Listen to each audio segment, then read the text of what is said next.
Bapak, Ibu, Saudaraku yang terkasih, mari kita teduhkan hati di hadapan Tuhan. Kita persiapkan hati kita untuk menyambut kebenaran firman Tuhan. Kita berdoa.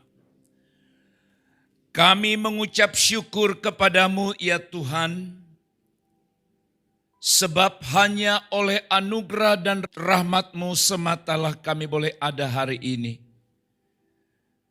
Hari-hari yang kami lalui sampai pada bulan ini, itu semua karena kemurahan-Mu ya Tuhan.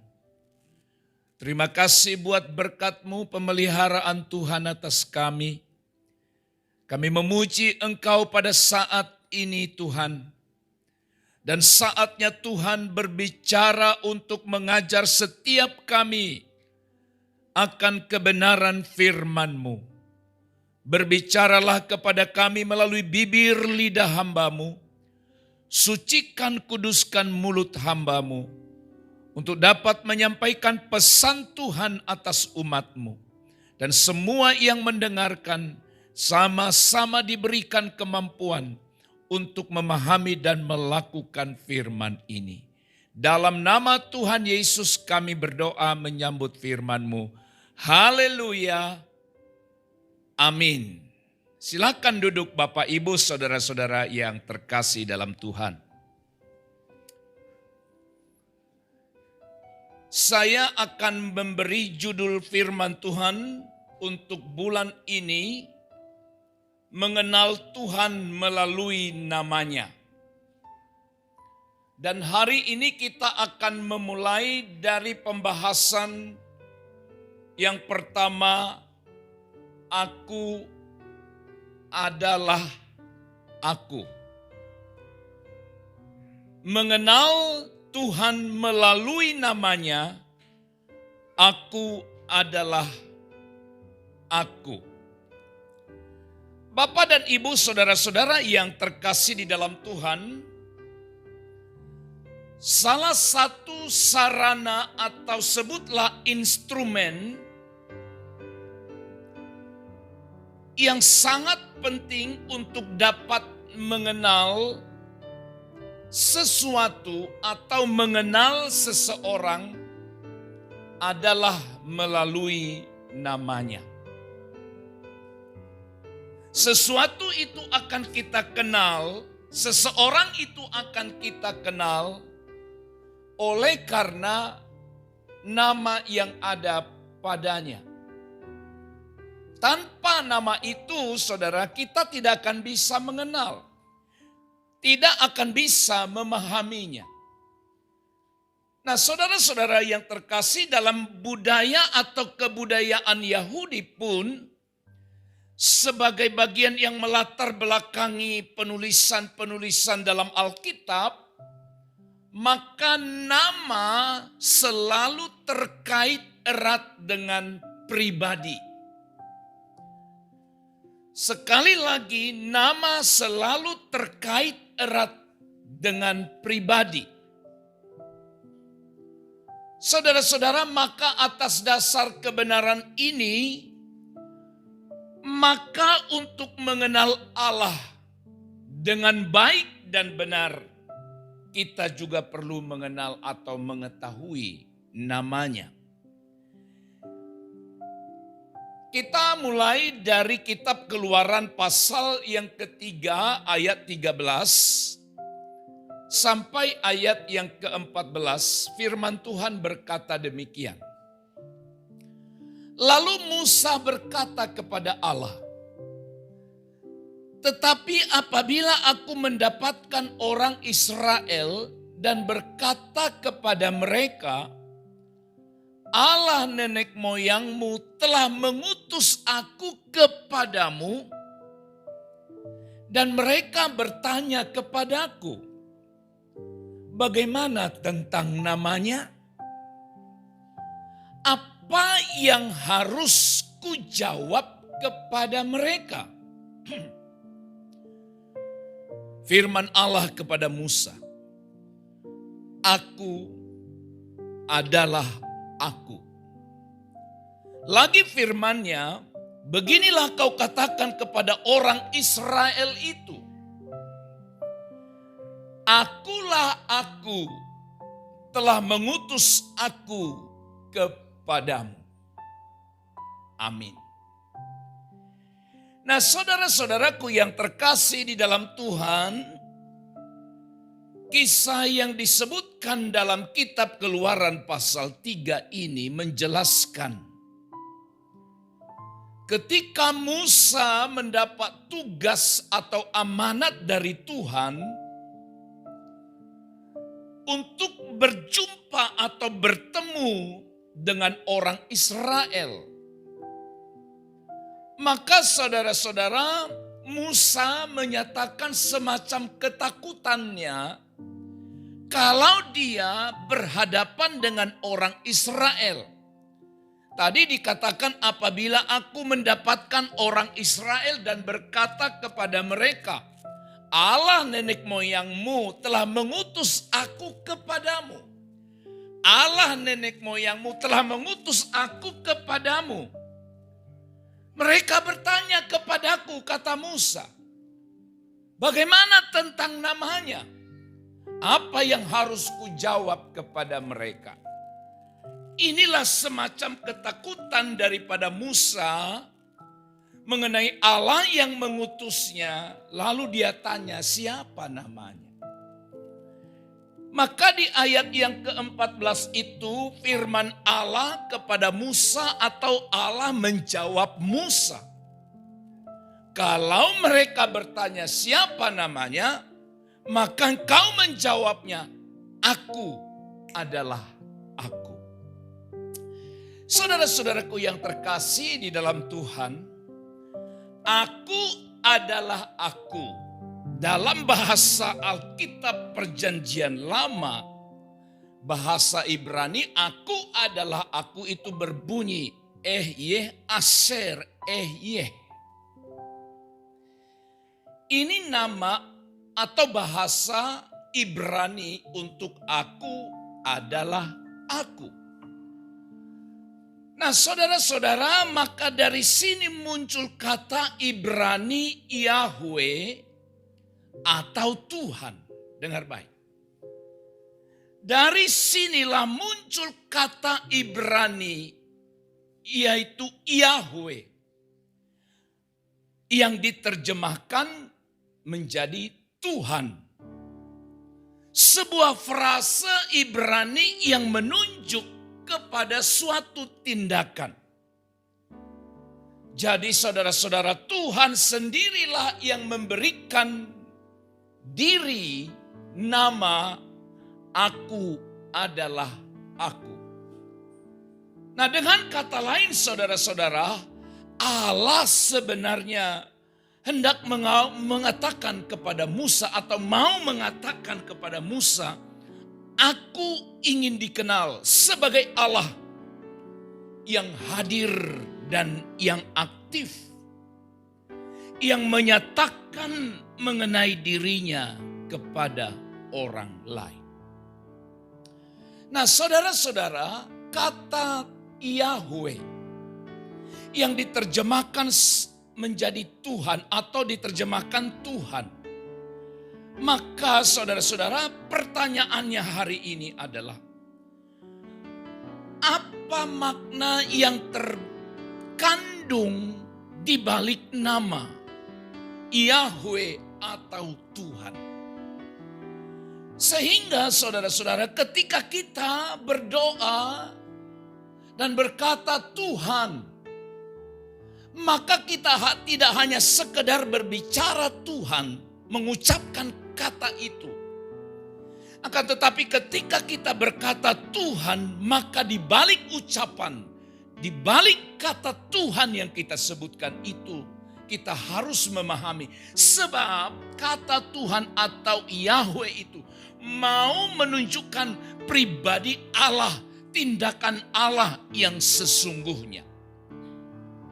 Nah, saudara-saudara yang dikasih oleh Tuhan, arti atau makna Yahweh atau Tuhan yang pertama,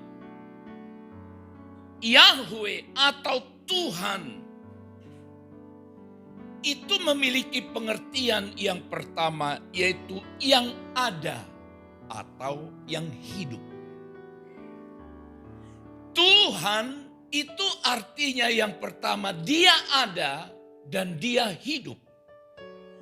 Jadi ketika kita saudara-saudara berkata atau berdoa atau dalam suatu pujian, dalam syair pujian ada kata Tuhan, maka setiap kali kita menyebut nama Tuhan itu harus ada keyakinan, kepercayaan dalam diri kita bahwa Dia ada dan Dia hidup.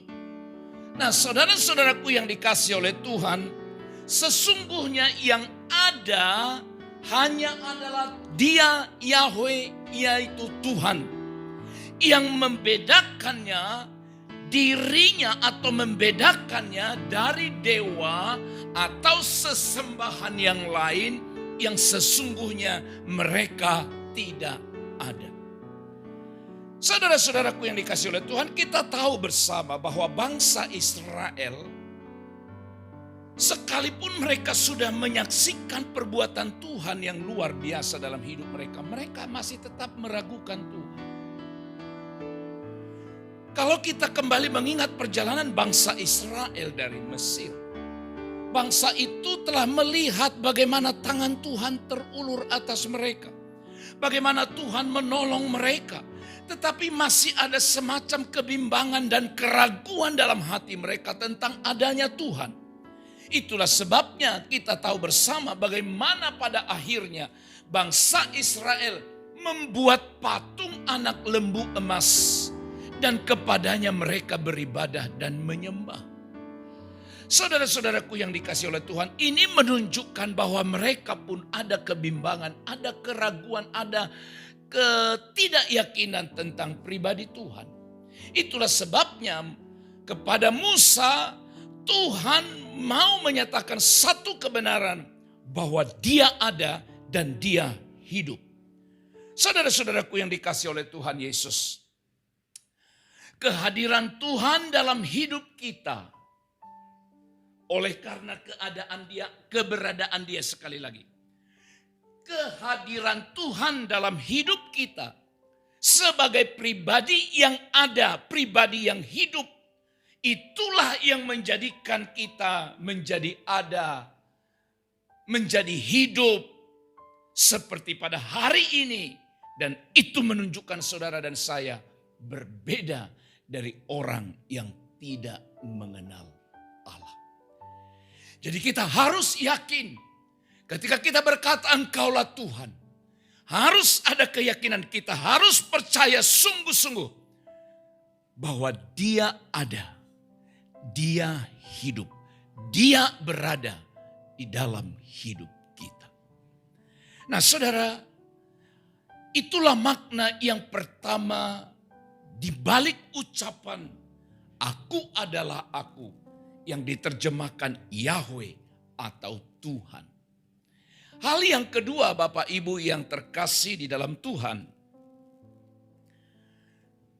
Yahweh atau Tuhan itu menunjukkan hakikat keberadaannya. Hakikat keberadaannya. Saya pernah juga berpikir, saya juga tidak tahu apakah Bapak Ibu pernah berpikir yang sama. Pikirannya adalah seperti ini, dari mana Tuhan itu? Adakah yang menciptakan Dia? Lalu kalau kita berkata tidak ada, kalau tidak ada yang menciptakannya, dari mana Dia ada? Itu pemikiran secara manusiawi kita. Dan kalau saudara berkata ada yang menciptakannya, berarti Dia belum sepenuhnya Tuhan karena masih ada di atasnya. Namun saudara-saudara, Aku adalah Aku. Maka kata ini hendak menunjukkan atau nama ini hendak menunjukkan bahwa Dia Allah Tuhan kita ada karena Dia ada, bukan dicipta. Sekali lagi Tuhan, artinya Dia ada karena Dia ada. Keberadaannya bukan karena diciptakan. Lalu sejak kapankah Dia ada? Dia ada sejak kekekalan dahulu. Dan sampai di kekekalan yang akan datang. Oke. Dia ada karena Dia ada, bukan karena dicipta. Sebab kalau Tuhan diciptakan, berarti masih ada di atasnya. Karena kita percaya yang menciptakan jauh lebih hebat, jauh lebih berkuasa dari yang diciptakan. Nah, saudara-saudara, kata Tuhan atau Yahweh mengajarkan kita, mengingatkan kita akan pribadi Tuhan bahwa Dia ada karena Dia ada, bukan karena diciptakan.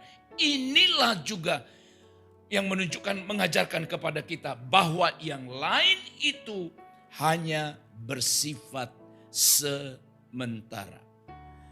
Alkitab menandaskan bahwa Yesus pernah berkata, "Akulah Alfa dan Omega." Yang awal dan yang akhir. Dia ada sebelum segala sesuatunya ada. Sebelum segala sesuatu ada, sebelum langit diciptakan, langit dan bumi diciptakan, Dia sudah ada. Dari mana Dia ada? Dia ada karena Dia ada, bukan karena diciptakan. Saudara-saudara, kebenaran ini mengajarkan kita bahwa ada unsur kekekalan yang kita miliki. Sebab Dia yang ada sudah ada di dalam kita. Nilai yang tidak dapat dibandingkan dengan apapun.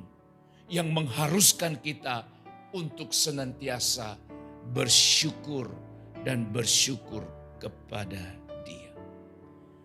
Jadi ada Tuhan di dalam diri kita. Kita harus yakin itu. Dia adalah Allah, adalah Tuhan yang sudah ada sebelum segala sesuatunya ada. Dan membuat hidup kita bernilai dan berarti oleh karena kita memiliki Tuhan di dalam kehidupan kita. Yang terakhir, yang ketiga.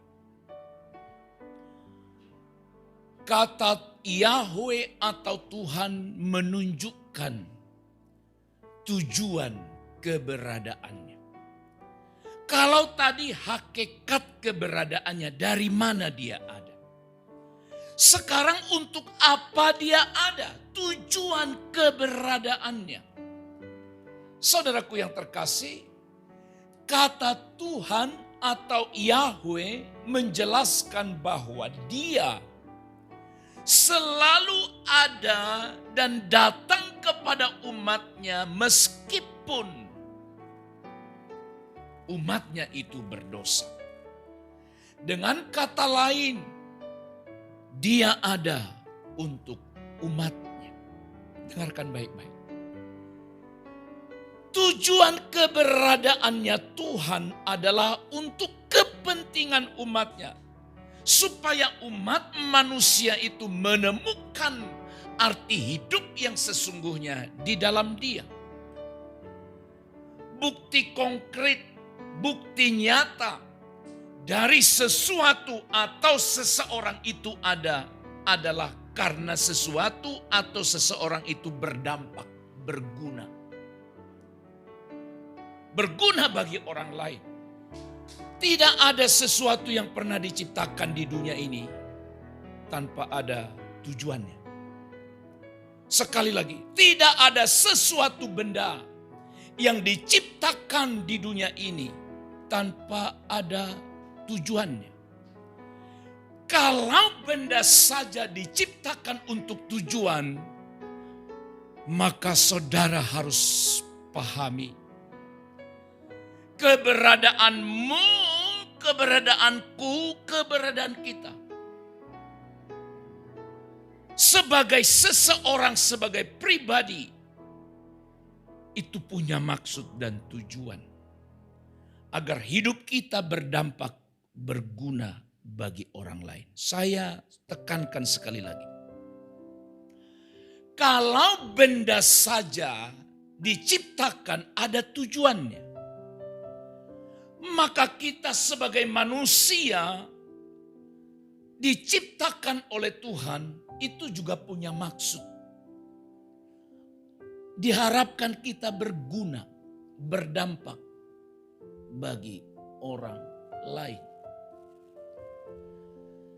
Tuhan kita datang, Dia ada, Dia hidup untuk membebaskan umatnya dari perbudakan Mesir di Israel.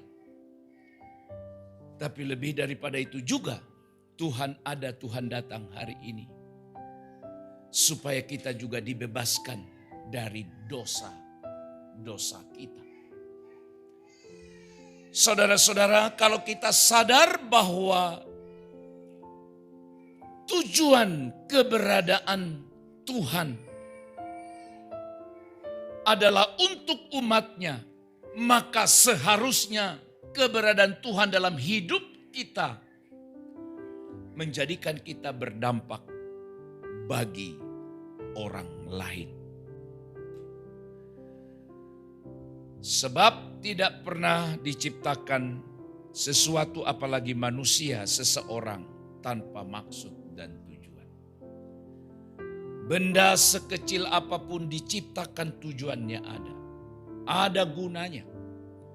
Sadarkah saudara bahwa kita diciptakan Tuhan juga untuk maksud dan tujuan Allah dalam hidup kita. Oleh sebab itu temukanlah tujuan Allah yang sesungguhnya di dalam kehidupan kita. Sehingga kita akan menjalani hidup kita menjadi hidup yang berdampak, hidup yang berguna bagi Tuhan dan juga bagi sesama. Mazmur pasal 33 ayat 12, firman Tuhan berkata, berbahagialah bangsa yang Allahnya ialah Yahweh, Tuhan. Suku bangsa yang dipilihnya, suku bangsa yang menjadi miliknya sendiri. Jadi saudara, jangan ada kebimbangan, keraguan lagi dalam diri kita. Bahwa kita telah memilih untuk mempercayai Tuhan. Tuhan di dalam Yesus Kristus, Tuhan yang adalah Yahweh. Dia yang memilih dan Dia juga yang menjadikan kita sebagai miliknya sendiri. Kenalilah diri Allah, diri Tuhan melalui nama yang ada padanya. Dengan mengenal atau mengetahui namanya, maka kita pun akan makin percaya, makin yakin, makin sungguh-sungguh percaya pada Dia. Amin. Mari kita berdoa. Kami mengucap syukur buat kebenaran firman-Mu yang mengingatkan dan mengajar kami bahwa Tuhan yang adalah Yahweh yang kami sembah di dalam nama Yesus. Kami percaya bahwa Engkau ada dan hidup. Dan Engkau ada bukan karena diciptakan.